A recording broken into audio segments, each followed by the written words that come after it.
Welcome back, everyone. Before we jump in, be sure to share your thoughts and the lessons you drew from this story in the comments. And don't forget to like and subscribe. Let's dive in. When I stepped off that late-night Delta flight into Atlanta's humid air, the weight of the world hit me. I hadn't intended to return early from the Houston conference, but after 2 weeks of non-stop meetings, hotel rooms, and relentless southern heat, all I craved was my own bed.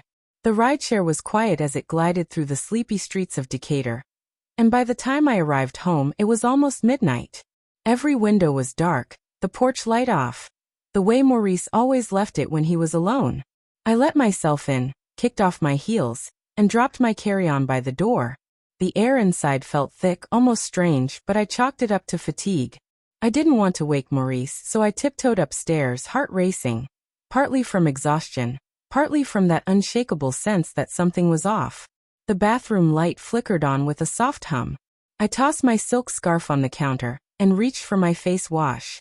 That's when I noticed it. A pink toothbrush sitting next to Maurice's. I froze. I'd never bought a pink toothbrush. I'd always stuck with blue since childhood. My mother insisted it was for smart girls. Yet here it was, bright and new. Perhaps Maurice grabbed the wrong one from CVS? But doubt had planted itself, quietly growing. I bent to rinse my face and was hit by a sweet, unfamiliar fragrance, like fake roses after rain. Frowning, I opened the cabinet. Between my cocoa butter and favorite Shea Moisture cream sat a bottle of perfume, soft pink glass with a floral label. I'd never seen it before. Beside it was a half-used tub of face cream, not mine, from a brand I didn't use. On the bottom shelf, a cheap plastic hairbrush held a single blonde strand. A cold shiver ran down my spine. This wasn't forgetfulness. These items didn't belong here. I closed the cabinet slowly, trying to steady my breath. Maybe I was just tired. Maybe it was some strange prank. Maybe Maurice's cousin LaToya had stopped by with her daughter. I forced myself to believe there could be an innocent explanation, and pressed on. In the bedroom, Maurice lay on his side, back to me, the glow of his phone bright in the dark. I slipped into an old Spellman t-shirt and crawled under the covers, careful not to touch him. He didn't speak. I stared at the ceiling fan, its blades slicing slow circles in the darkness, telling myself I'd ask him in the morning. Sleep didn't come. My mind refused to rest, replaying every tiny detail, every overlooked clue. The next morning, sunlight streamed through the blinds, warming the cream-colored walls I had painted the year we bought the house. I waited for Maurice to come down, stretching and yawning like any ordinary morning. I poured coffee and set a mug in front of him, keeping my voice steady. "Whose toothbrush is in the bathroom?" I asked. He barely looked up, scrolling on his phone. "What toothbrush?" he muttered. I explained, "Pink, right beside his." I mentioned the perfume, the cream, the hairbrush. He shrugged without a flicker of recognition. "I don't know, babe. Maybe you bought them and forgot. You're always so busy at work. You forget things sometimes." He smiled, gentle, almost soothing. My stomach twisted. I knew what belonged to me, and I knew he was lying. I let it go for now, but the strange items kept appearing. A green, chipped mug labeled Chicago in curly letters. "Never been to Chicago," sat in the sink. An old Mary J. Blige CD rested in the stereo, though Maurice hated R&B. A pair of gold hoop earrings appeared between the couch cushions, again not mine. I began sleeping in the guest room, citing work stress, but mostly it was easier to breathe away from his indifferent presence. Each time I raised the topic, he called me paranoid, overreacting, told me to relax. But I wasn't imagining it, I knew my home. So I went quiet. I watched. I listened. I took notes on my phone, jotting dates, times, oddities. I kept a tiny journal in my purse. I didn't call anyone, not even my sister Kesha, though I almost did a dozen times.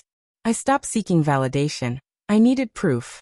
I felt detached, standing outside my own life as it slowly unraveled.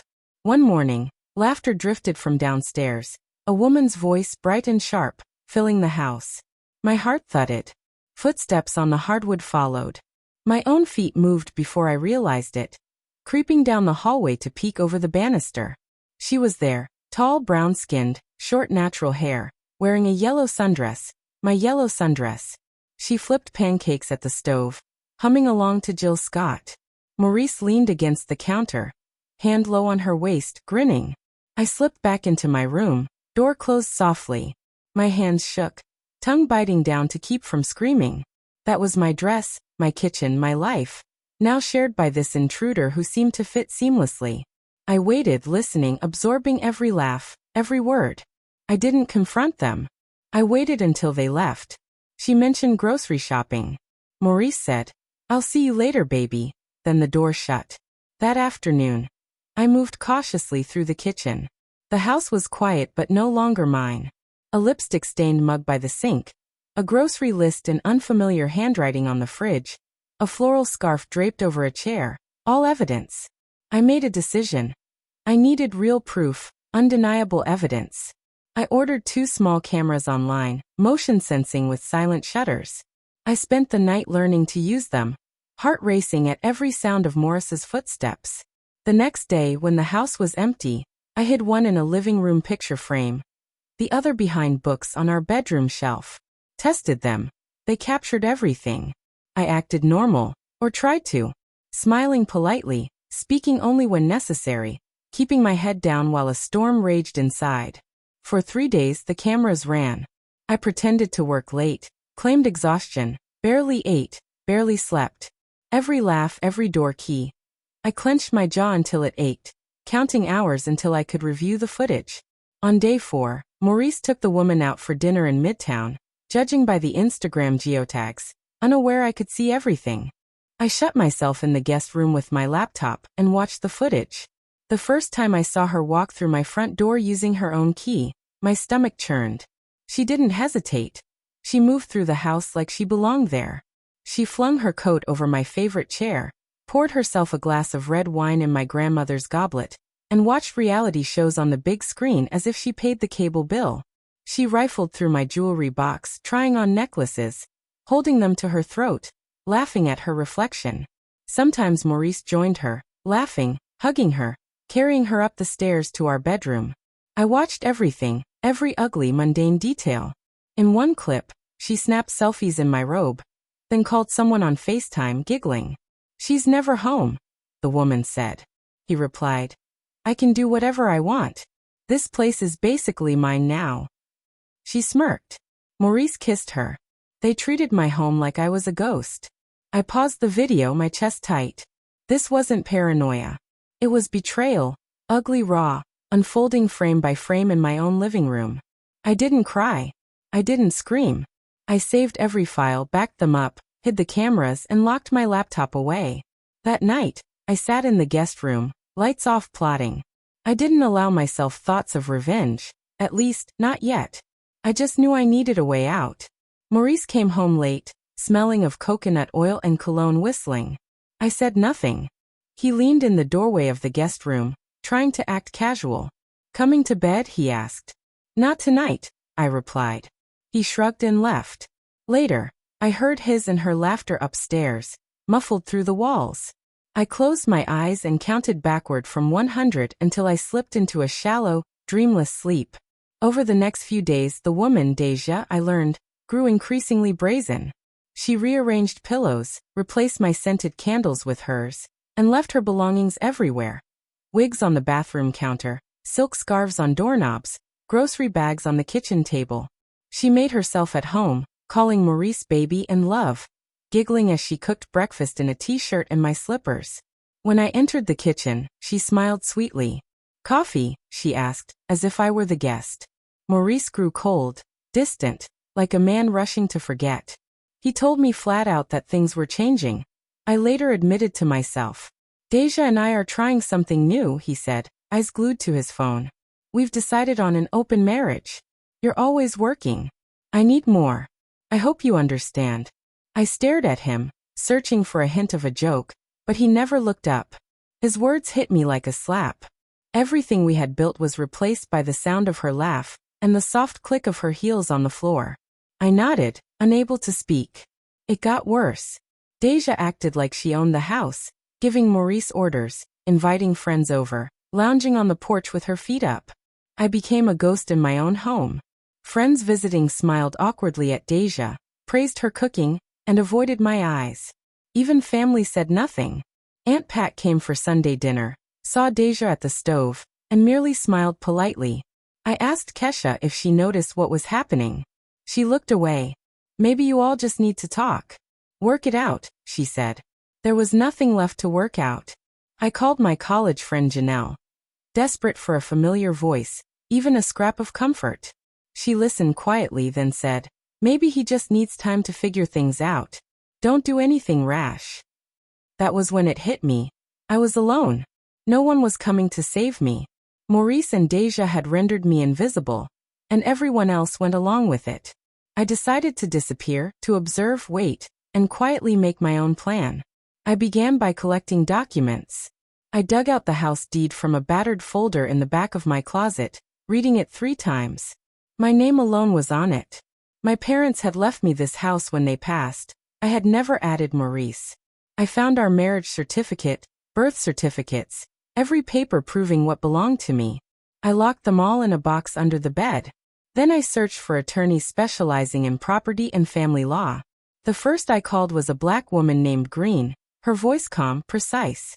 I told her everything, no tears, just facts. She asked for a copy of the deed. When she saw it, she said, "You own this house outright. He has no claim unless you allow it. If you want out, you can do so cleanly." For the first time in months, I felt hope surge. I thanked her, hung up, and breathed deeply. Deja and Maurice noticed nothing. They were too busy playing house, laughing, taking selfies, discussing painting the living room. I packed quietly at night. Old family photos, my mother's wedding ring, journals from age 15. I hid the boxes under blankets in the garage, moving them to my car one by one. No one noticed. Their indifference stung, the way they had already replaced me in their minds. I contacted a real estate agent, Jefferson, who specialized in discreet cash sales. No signs, no open houses. Just a buyer who doesn't ask questions. I told her. She agreed. Within days, she found a couple relocating from New York, seeking a fast sale. I arranged for them to see the house while Maurice and Deja were out for brunch. The couple toured politely, and by the next afternoon, Jefferson called with a full cash offer and closing scheduled for Friday. I signed in Attorney Green's office, hands steady, heart pounding. Only we knew. On my final night in the house, I made peppermint tea and sat on the porch swing, watching fireflies. Maurice and Deja were inside, laughing at a movie, their voices drifting through the humid Georgia night. I felt no sadness, only closure, like the end of a song. I packed the last box, left the keys on the kitchen counter, and hid the cameras and footage in the closet with the rest of my old life. At sunrise, I left. The house was quiet, the sky pink over the trees. I loaded my last suitcase into the car, locked the door, and dropped the keys in the mailbox, just as the buyers requested. I didn't look back. I drove to my new apartment in Kirkwood, a small space with white walls and large windows letting in morning light. I unpacked, arranged my plants, and made coffee in serene silence. I felt lighter than I had in years. That afternoon, I parked a few blocks away and watched through tinted glass as the new owners, a black couple in their 50s, smiling and holding coffee cups, unlocked the front door and stepped inside. I waited. About half an hour later, the curtains of the upstairs bedroom jerked open. I caught a glimpse of Deja's face, wide-eyed and bewildered, peeking out. Moments later, Maurice appeared, shirtless, frantic, shouting. I pictured the chaos as they rushed downstairs to find strangers occupying their kitchen. I witnessed the confusion, the anger, the dawning realization that the house no longer belonged to them, that it never had. My phone buzzed. Morris's name flashed on the screen. I let it ring, then blocked him. He called again. No luck. I blocked Deja too. I deleted every photo, every message, every trace of him from my life. I changed my number, locked down my social media, and told my workplace I would be unreachable for a few days. I went silent, truly silent, for the first time in years. From what I heard later, Maurice tried everything. He called the police, called my lawyer, even reached out to my family. He showed up at Attorney Green's office demanding answers, but she simply presented the deed and the bill of sale. "You never had a right to that house," she told him. "I owned it before you married. It's over." Deja left first, rolling her suitcase behind her, head down, never looking back. She had friends in Atlanta, but none willing to host her for long. Maurice ended up staying with a cousin in East Point, but that arrangement didn't last. The friends who once adored his stories and jokes fell silent. Invitations stopped. He tried to fight, but the law was clear. He had nothing to stand on. I built a new life in my modest apartment. I bought a used Toyota, decorated my space with bright pillows and plants, and started a paralegal job downtown. The people were kind, the work steady. I woke early, sipped coffee on my balcony, and watched the sunrise. I took myself out to dinner, walked through Grant Park, and learned how to sleep through the night again. I let go of the past slowly, piece by piece. A month later, I took a solo trip to Savannah. I strolled along River Street, ate shrimp and grits by the water, and watched the sunset over the marsh. I read books, journaled, and let myself breathe. I felt free, truly free, for the first time since Maurice started to fade from my life. I didn't need revenge. I didn't need apologies. I had peace. One morning, my phone buzzed with a voicemail from an unknown Atlanta number. I stared at it for a long moment, my coffee cooling in my hand. The number wasn't saved, but I knew it had to be Maurice. I had blocked every way he could reach me, changed my number, asked the few friends I trusted not to give him any information. Yet somehow he found a way. I didn't listen immediately. I let the little red notification sit while I went about my day, cleaning my kitchen, watering my plants, running laundry. I reveled in the ease of breathing in a space without footsteps behind me, without voices that made me shrink. Later, on my balcony, I finally tapped to play the message. His voice sounded small, almost broken. Jasmine, please. I don't even know where to start. I messed up. I need you to talk to me. Just 5 minutes. That's all I'm asking. The message spilled on, rambling apologies and explanations tumbling out in a rush. Something about stress, mistakes, how things got out of hand. He wanted to talk, to make amends. I listened until the end, then quietly deleted it. No reply, no second chances. Weeks passed. The weather warmed. Atlanta exhaled that sweet, humid, peach-scented air again.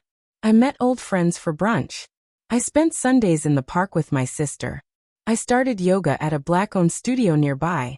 Every day, I felt a little more like myself, the person I had almost forgotten. Bits and pieces of Maurice's life drifted through social media among mutual friends. A lost job, short-term gigs, whispers of him crashing on sofas, looking tired and lost. Deja vanished from the circle too. Sometimes I wondered if she ever remembered my house, laughing at my jewelry in the mirror, but mostly I didn't care. One afternoon, Kesha arrived, arms full of groceries. She looked around wide-eyed. "It's nice in here. Peaceful," she said. She poured lemonade, settled on my thrifted sofa, and studied me. "Are you really okay?" she asked softly. For a moment, I wanted to tell her everything. The cameras, the sleepless nights, the bitterness of being erased in my own home. But I only smiled. "I'm better than okay. I'm free." She grinned. "Good. You deserve it. You did what you had to do." That was all we needed to say. She pulled out a deck of cards, and we played spades until the sun dipped below the rooftops. Music floated through the open window, laughter echoing into the twilight. Sometimes, I thought back to the night I left that house, how final it felt, how quiet. I remembered Deja's expression behind the curtain, the confusion and fear.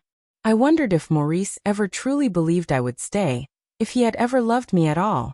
But it didn't matter. The house was just a house. The life I lost was a shell. What mattered was how I felt now, solid, rooted, unshakable. I learned to be alone, to trust my own memory, my own sense of self. No more gaslighting, no more silence, no more waiting for someone to care. One stormy night, thunder shaking the windows, rain clattering like applause on the roof, I wrapped myself in a blanket on my balcony. I watched the city glow, wet and golden. I thought of the women who had been told they were paranoid, made invisible in their own lives. I thought of my mother, who taught me to stand firm, and my grandmother, who never endured insult quietly. I sipped my tea and whispered, "Thank you." I was safe. I was whole. I was finally home. As the storm faded, I realized I had already given myself everything I needed. Not revenge, not pity, not closure, just freedom. The right to choose peace over chaos, truth over lies, myself over anyone else's version of me. I smiled, letting the last of the pain wash away with the rain, closing the door on the past for good. If you enjoyed this story, please like, comment, and share this video with your friends. Subscribe and turn on the notification bell so you never miss a powerful story drop.